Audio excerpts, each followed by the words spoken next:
Hey guys, Personal Defense, and in front of us I have my AR-15 that I just built, and I shot 300 rounds through it, and it worked flawlessly, and I just kind of wanted to run you through what I did, what I didn't do, and why.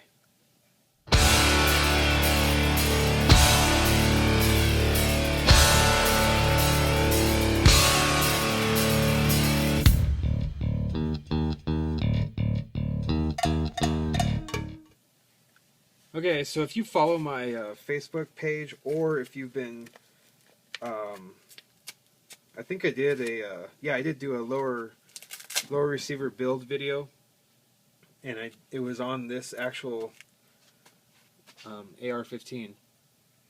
So what you're looking at is a Wilson Combat lower receiver and a T&W billet upper with some extra goodies on there that I'll go over. Let's safety check it here. I film in my garage and it's very cold out here, so this is a PMAG, soon to be illegal, as some people would think. Anyway, it's empty. And the rifle itself is empty. Okay, so let's talk about, I guess we can start from the front and go to the back. And this is going to be hard because my camera's kind of far away. So, I have a Troy Medieval muzzle brake that I actually had on my last AR-15 build, and I took it off. What I did with that last AR-15 I had was I sold it, but before I sold it, I put it back into stock form. So, and you'll notice I'm missing my crush washer here. Anyway, Troy Medieval muzzle brake. This is a Wilson, which is a cold hammer forged, chrome lined, 16-inch barrel, and it's M4 profile, although you can't tell in the Troy Medieval, or I'm sorry, the Troy TRX Extreme. It's either TRX Extreme or Extreme TRX Battle Rail. I really like this rail because it's round, first of all. This is the 13-inch rail. I like the fact that it's round and it lets me get a good grip on it because I kind of like to hold it up real close to the front. It's round, but also these holes, it comes with rail sections and you can mount them into any little section here and put on whatever you want. I used to have a light on the other one and I had mounted it on this section right here. I think I put the light like on this very last section. I put the little rail section there and then I had a light right there. But you can put whatever you want on the little rail sections, even on the bottom if you wanted to put a forward grip or something. I'm not a real big fan of forward grips, so I kind of leave it like this as is. I may or may not put the light on, I'm not really sure. Yeah, we'll see. Anyway, the Extreme Battle Rail. As I mentioned, it's the M4 profile chrome line barrel, 16-inch, 1-in-9 twist, and I have a Troy, although you can't see it in there, I have a Troy low profile gas block with just a standard carbine length gas tube, and actually I have a rifle, or no, I'm sorry, I think this is a mid-length gas tube right here. If you've never seen what a gas tube looks like, there's nothing special about it. But the carbine length goes from right here to about right there. That's a carbine length, and this is a mid, which goes to about right there. Maybe right there. And then a rifle length, I believe, is like way up here. Anyway, extra stuff.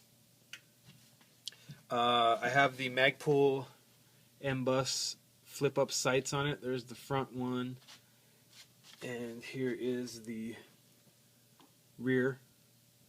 I really like these sights because they're light, number one. I know some people don't like them because they're polymer, but I like the fact that they're light, and I like the fact that when and if I get an optic on this, they fold down and they're real low profile. Then when you need them, you just pop them up really easy. Also, I have this Magpul I don't even know what this is called, rail filler or something. And basically all it is this like little soft plastic thing that goes in your rail section.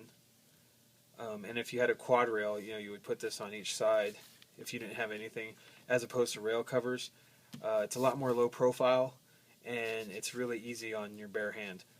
But one of the downfalls of this TRX battle rail here is it gets real hot real quick.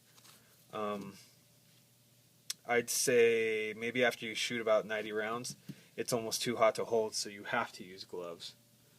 Another thing, let's see. As I mentioned, this is the Wilson Combat Forged Lower. Wilson Combat makes really good stuff. You know what? I might just grab the camera. It's going to be shaky, but I think that might be the best thing to do here.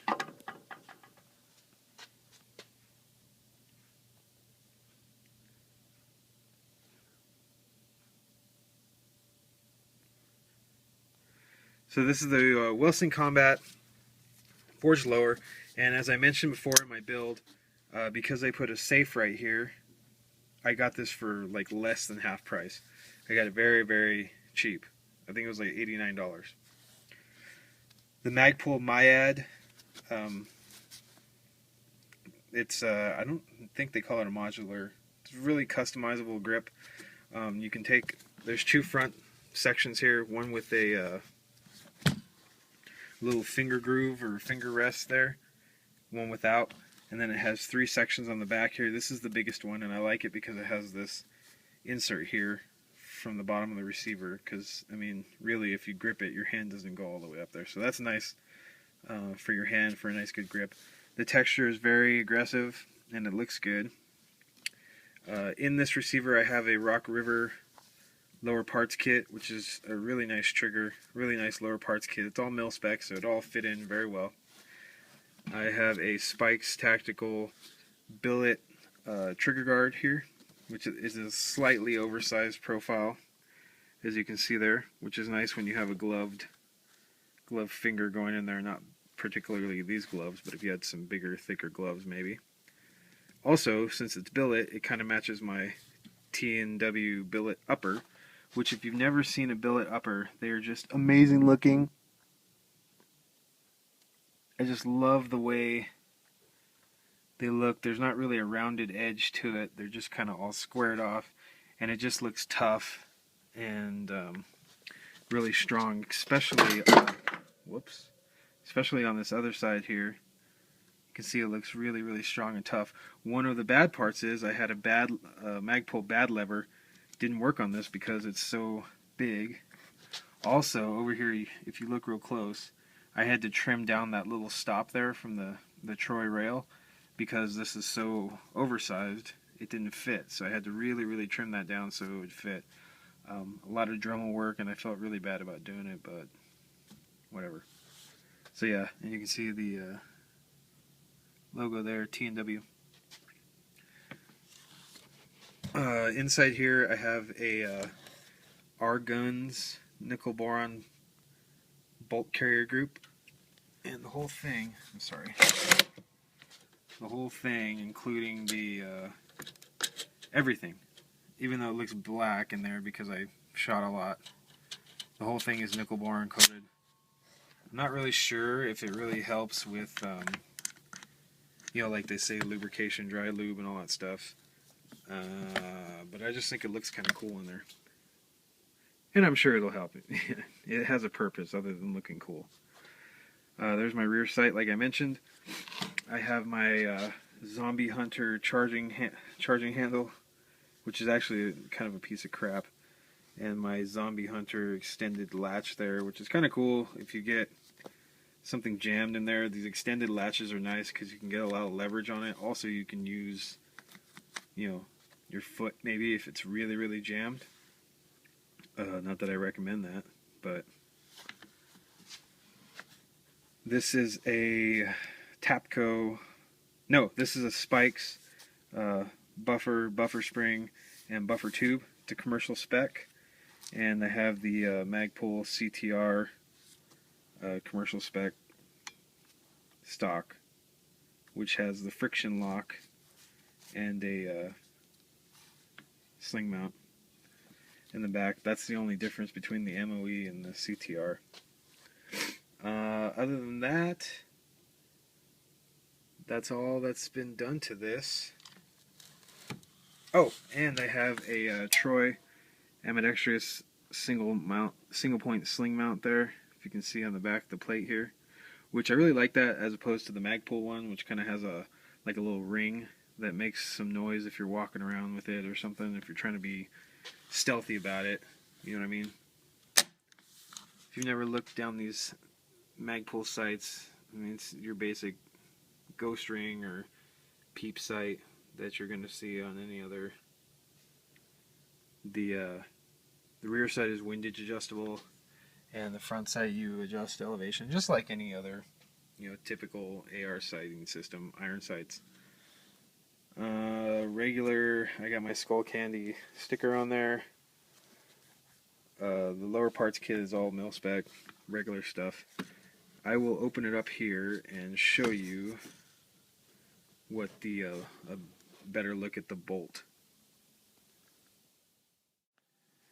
So as I mentioned, actually I don't know if I mentioned, this thing, after 300 rounds, I didn't clean it yet. So you can see it kind of got, you can see there's some carbon buildup there, back here too. Other than that, it's really not all that dirty. I'm also going to upload a video of just straight up shooting. We had quite a few cameras running, I think 3 different angles. We had a head cam, a GoPro, and then a GoPro on the ground in front of us, my brother and I. And also I just took some regular film. So after this video, go ahead and click part 2 and you can see us shooting it. Thanks for watching.